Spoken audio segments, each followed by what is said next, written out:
Olá, amados irmãos da PIBAP da IBCO e todos aqueles que têm nos acompanhado em nosso canal no YouTube. Como é que vocês estão? Espero que estejam bem no Senhor. Hoje nós estamos aqui para dar início a mais uma série de devocionais no nosso canal. Nós já terminamos a exposição da série de devocionais na Carta de 1 Pedro e hoje estaremos dando início na exposição e devocionais da Carta aos Filipenses. Meus queridos, nesta carta, Paulo, ele abre o seu coração, ele escancara o seu coração e nos mostra como é que ele encara a vida e as circunstâncias que estão cercando ele, em momento de fragilidade, em momento de perseguição, em momento de prisão. Essa carta é um chamado para uma autoavaliação da nossa própria vida cristã. Como é que nós temos levado as nossas vidas como cristãos? Como é que nós temos lidado com as circunstâncias que estão rodeando a nossa vida nesse tempo de pandemia? Vamos nessa. Hoje então, meus irmãos, nós estaremos fazendo uma breve introdução à carta aos Filipenses. Começaremos então conhecendo um pouco sobre o autor da carta. Não resta dúvida para nós que o autor dessa carta dos Filipenses foi o apóstolo Paulo. Logo no capítulo 1, no versículo 1, ele se intitula como autor dessa carta. Contudo, ele enganja o nome de Timóteo também aqui nesse primeiro versículo. E a menção de Timóteo nesse primeiro versículo indica provavelmente que ele tenha sido a pessoa que escreveu a carta. Contudo, ele escreveu com as palavras de Paulo. Paulo foi ditando a carta e Timóteo a foi escrevendo. Bom, essa carta ela foi escrita por volta do ano de 61 a 62 depois de Cristo Jesus, e durante esse período Paulo estava preso. Ele estava preso em Roma. Só que essa prisão, nesse momento que ele estava, era uma prisão domiciliar. E ele tinha liberdade então para receber visitas, ele tinha liberdade para pregar o evangelho, ele também tinha liberdade para escrever cartas. Com isso, no meio dessa prisão domiciliar que surge essa carta aos Filipenses. Segunda coisa importante para a nossa introdução é conhecermos quem são os destinatários da carta. Ainda no versículo 2, Paulo designa a sua carta para todos os cristãos em Cristo Jesus que estão em Filipos. Primeiro, vamos analisar aspectos da cidade de Filipos. Lá por volta do ano 360 a.C., Jesus, essa cidade não se chamava Filipos e essa cidade pertencia a um povo chamado de Tracianos. Só que no ano 360 a.C., Jesus, Filipe II da Macedônia tomou essa cidade e deu a essa cidade o seu próprio nome. Depois disso, lá por volta do ano 167 a.C., Jesus, a cidade ela foi passada para o Império Romano. E depois disso, então, a cidade permanecia a sua rotina, a sua vida como uma espécie de miniatura de Roma. Então, a cidade de Filipos, como miniatura de Roma, vivia mantendo os seus costumes, as suas leis, a sua organização municipal e as suas religiões. Bom, então a cidade de Filipos pertencia a Roma. Mas como foi que o evangelho chegou naquela cidade? Por volta do ano 50 a 52 depois de Cristo, Paulo chegou ali naquela região onde ele estava realizando a sua segunda viagem missionária. E nessa sua segunda missionária e por essa sua passagem ali por Filipos, ele edifica uma igreja. Quando Paulo chegou ali naquele lugar, não tinha templos, não tinha sinagogas judaicas.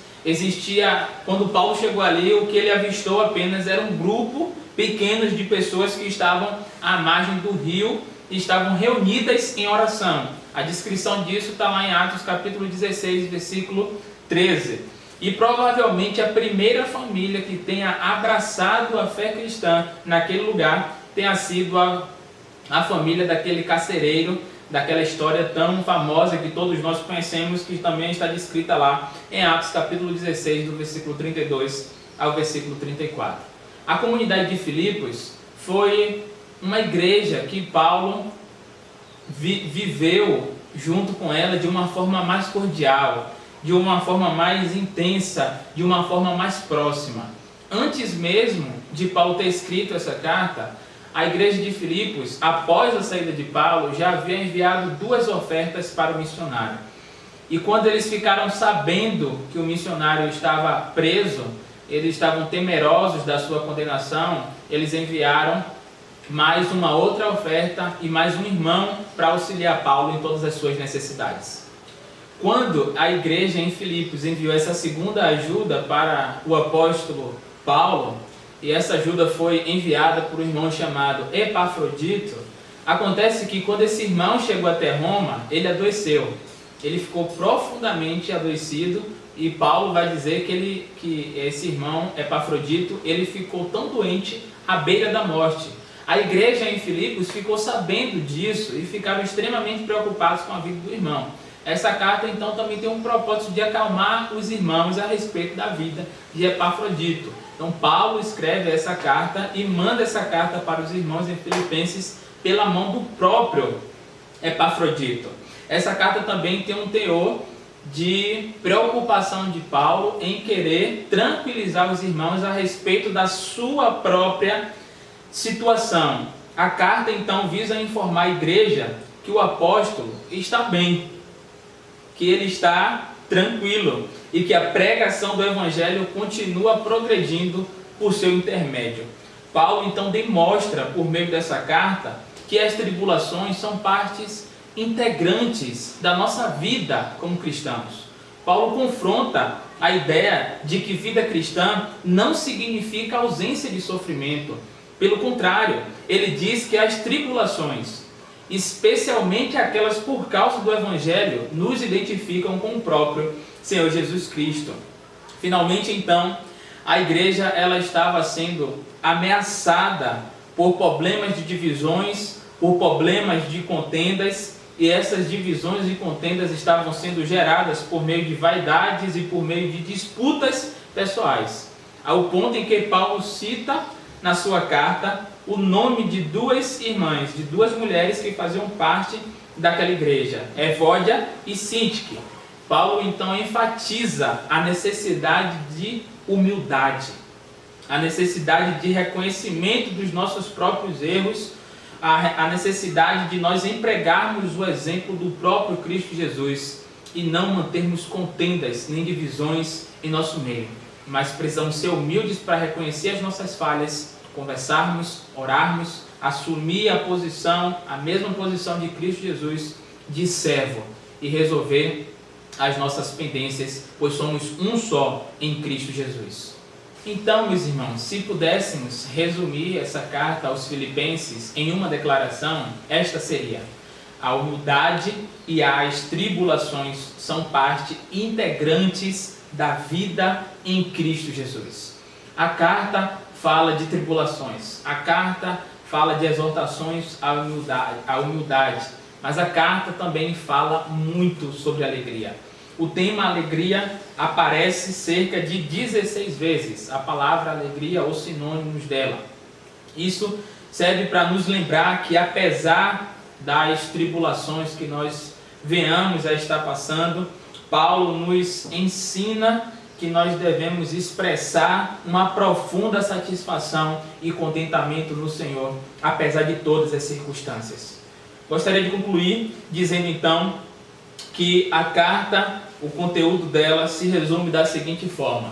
No início, Paulo faz uma breve introdução aos seus destinatários, depois ele vai falar sobre os benefícios do sofrimento, depois ele vai trazer exortações à humildade, depois ele vai falar sobre a advertência contra os falsos ensinos, e logo em seguida ele vai trazer exortações práticas das virtudes, das práticas das virtudes cristãs. E por fim, ele vai concluir com saudações finais. Nosso desejo, meus irmãos, é que o estudo dessa carta possa desenvolver em nosso coração uma perspectiva positiva e espiritual a respeito das circunstâncias em nossas vidas.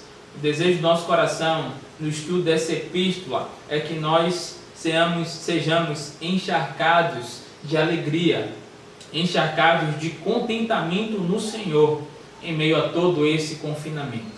Que o Senhor nos abençoe no estudo dessa epístola, que Deus fale aos nossos corações por meio de cada devocional na carta aos Filipenses.